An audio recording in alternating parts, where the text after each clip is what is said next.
అందరికీ నమస్కారం అండి. నేను మీ డాక్టర్ రాంప్రసాద్‌ని. ఈ మధ్య కాలంలో పర్టిక్యులర్‌లీ ఈ కోవిడ్ తర్వాత చిన్న వయస్కుల వాళ్ళలోనే అంటే యంగర్ జనరేషన్‌లోనే తీవ్రమైన మోకాలు నొప్పితో వస్తున్నారండి. వీళ్ళలో ఎంఆర్ఐ తీస్తుంటే ఆస్టియోనెక్రోసిస్ అనే కారణం బయటపడుతుంది. చాలామంది వ్యూవర్స్ కూడా ఇదే క్వెషన్ నన్ను అడగటం జరిగింది. ఈ ఆస్టియోనెక్రోసిస్‌కి ఆస్టియో ఆర్థరైటిస్ అంటే వయసుతో పాటు వచ్చే అరుగుదలకి రెండిటికి మధ్య తేడా ఏంటి? అంటే వ్యత్యాసం ఏంటి? సో ఇవాళ నేను ఈ యూట్యూబ్ వీడియోలో మోకాలు నొప్పికి ముఖ్య కారణాలైన ఆస్టియోనెక్రోసిస్కి ఆస్టియోఆర్థరైటిస్కి మధ్య ఉన్న 5 డిఫరెన్సెస్ అంటే 5 తేడాలు ఏంటి అనేది చెప్తాను. So let's get into the main topic అండి. First difference pathology. అంటే ఈ రెండు జబ్బులు అసలు ఆవిర్భావం అంటే ఏ విధంగా డెవలప్ అవుతాయి, దానికి కారణం ఏంటనేది రెండు చాలా డిఫరెన్స్ అండి. ఆస్టియోఆర్థరైటిస్ అయితే వయసుతో పాటు వచ్చే అరుగుదల. అంటే ఏజ్ రిలేటెడ్గా మన మోకాల్లో ఏంటంటే కార్టిలేజ్ అనేది దెబ్బతింటూ ఉంటుంది. స్లోగా కార్టిలేజ్ అనేది పలచబడిపోతుంది. ఆ తర్వాత గ్రేడ్ 1 నుంచి గ్రేడ్ 4 వరకు ఇట్లాగా జాయింట్ స్పేస్ అనేది తగ్గిపోతూ ఉంటుంది. And bone on bone arthritis అనేది డెవలప్ అవుతుంది. ఇది అందరికీ తెలిసిన విషయమే.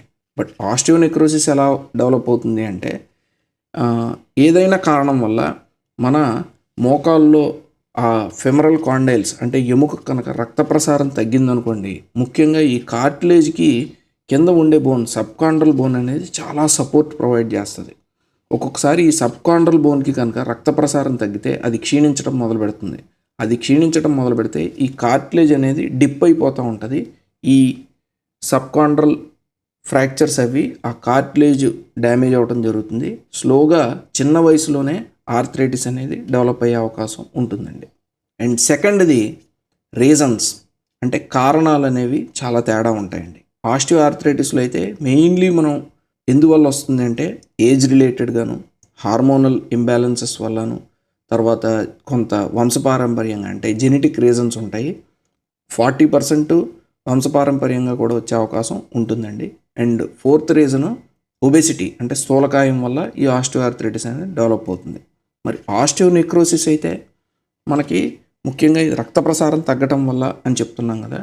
సో మెయిన్లీ మేము చూసే రీజన్స్ స్మోకింగ్, ఆల్కహాల్ అంటే ధూమపానం, మద్యపానం, తర్వాత కొంతమందికి ఒక రకమైన కీళ్లవాతం ఉంటుంది, ఎస్ఎల్ఈ అంటాం.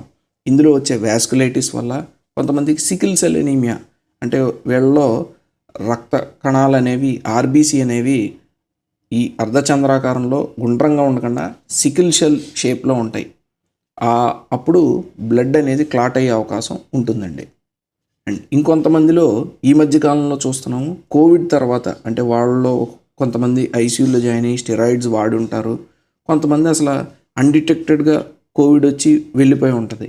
వీళ్ళలో కూడా అంటే ముఖ్యంగా ఈ కోవిడ్ తర్వాత ఆ బ్లడ్ వెజల్స్లో వచ్చిన చేంజెస్ వల్ల, వాస్కులైటిస్ చేంజెస్ వల్ల రక్త ప్రసారం తగ్గితే ఆస్టియోనెక్రోసిస్ అనేది డెవలప్ అవుతుంది. సో ఈ రెండింటికి ఏంటంటే కారణాలు అనేవి చాలా తేడాగా ఉంటాయండి. And third difference age and presentation. ఈ ఆస్టియోఆర్థరైటిస్ అయితే జనరల్లీ ఏంటంటే 50 సంవత్సరాలు దాటిన వాళ్ళలో చూస్తూ ఉంటాం. ఇది రొటీన్గా. ఈ ఆస్టియోనెక్రోసిస్ అయితే 30-40 ఏళ్ళ వాళ్ళలోనే చూస్తున్నామండి. ఈ ఆస్టియోఆర్థరైటిస్ అయితే జనరల్లీ ఫీమేల్స్లో చూస్తాం, అంటే ఆడవారిలో చూస్తాం. ఈ ఆస్టియోనెక్రోసిస్ అయితే మనం జనరల్లీ ఏంటంటే మేల్స్ అంటే మగవారిలో చూస్తున్నామండి. అండ్ ఈ రెండు జబ్బుల్లో కూడా జనరల్లీ ఏంటంటే పెయిన్ అంటే నొప్పితో రావటం అనేది స్లోగా నొప్పి అనేది పెరుగుతూనే వస్తుంది. అండ్ కొన్ని రోజుల తర్వాత ఈ నడవటం తీరు అంటే లింపింగ్ అంటాము, కొంటటం, అండ్ ప్రోగ్రెషన్ అంటే ఈ జబ్బు మనకి పెరిగే పేస్ ఉంటుంది కదండి, అది కూడా సేమ్ ఈ ఆస్టియోఆర్థరైటిస్కి ఆస్టియోనెక్రోసిస్కి ఈ రెండింటికి పెద్ద డిఫరెన్స్ ఏమీ ఉండదండి. And fourth difference diagnostic tests. అంటే ఫస్ట్ మోకాలు నొప్పితో ఎవరు వచ్చినా సరే ఎక్స్రే అనేది తీయడం జరుగుతుంది. ఈ ఆస్టియోఆర్థరైటిస్లో అయితే ఎక్స్రేలో ఫస్ట్లో ఏంటంటే జాయింట్ స్పేస్ అనేది తగ్గడం చూస్తూ ఉంటాము, కార్టిలేజ్ అనేది తగ్గిపోవడం చూస్తూ ఉంటాం. ఇది జనరల్లీ వీళ్ళలో ఉండే కామన్ ప్రజెంటేషన్. అదే మనం ఆస్టియోనెక్రోసిస్ అనుకోండి, ఫస్ట్లో కార్టిలేజ్ అనేది ఏం డ్యామేజ్ అవ్వదండి. మనం ఇందాక అనుకున్నట్టు కార్టిలేజ్ కింద ఉన్న సబ్కాండ్రల్ బోన్లో చిన్న చిన్న రేడియోలూసెన్సీస్ అనేవి చూస్తూ ఉంటాం ఎక్స్రేలో. ఎంఆర్ఐ కనుక తీసుకున్నాం అనుకోండి, కార్టిలేజ్ డ్యామేజ్ అనేది ఆస్టియోఆర్థరైటిస్లో మనం కామన్గా చూస్తాము. ఎంఆర్ఐలో ఆస్టియోనెక్రోసిస్లో ఏంటంటే మనం ఆ బోన్లో బ్లడ్ సప్లై అంటే రక్త ప్రసారం తగ్గి ఆ బోన్లో వాపు రావటం, ఆ క్షీణించిన ఎముక అనేది చాలా క్లియర్గా ఎంఆర్ఐలో అనేది మనకు కనిపిస్తూ ఉంటుంది ఆస్టియోనెక్రోసిస్లో. ఇంకా ఫిఫ్త్ డిఫరెన్సు ట్రీట్మెంట్కి వస్తే ఈ ఆస్టియోఆర్థరైటిస్కి ఆస్టియోనెక్రోసిస్కి చాలా తేడా ఉంటుందండి. ఆస్టియోఆర్థరైటిస్లో అయితే మనం కొంతకాలం పెయిన్ కిల్లర్స్ వాడుతూ ఉంటాము. గుజ్జు అంటే కార్టిలేజ్ని పెంపొందించేందుకు కొన్ని మెడిసిన్స్ ఉంటాయి. కొల్లాజెన్ సప్లిమెంట్స్ అయినా, గ్లూకోజమైన్ సప్లిమెంట్స్ అయినా. దాని తర్వాత కొంతవరకు ఫిజియోథెరపీ అడ్వైస్ చేస్తూ ఉంటాము. అండ్ అడ్వాన్స్డ్ అంటే గ్రేడ్ 4లోకి వెళ్తే కనుక వీళ్ళకి ఒక్కొక్కసారి మోకేళ్ళ మార్పిడి ఆపరేషన్ కూడా అడ్వైస్ చేయడం జరుగుతుంది. కాకపోతే ఆస్టియోనెక్రోసిస్లో అయితే మనం మెయిన్లీ మెడికల్ ట్రీట్మెంట్ మీదే ఫోకస్ చేస్తామండి. అంటే ఈ ఎముక క్షీణించకుండా రక్త ప్రసారం పెంచేందుకు కొంత ఎకోస్ప్రిన్ అంటే రక్తం పలచబడటానికి మెడిసిన్స్ ఉంటాయి.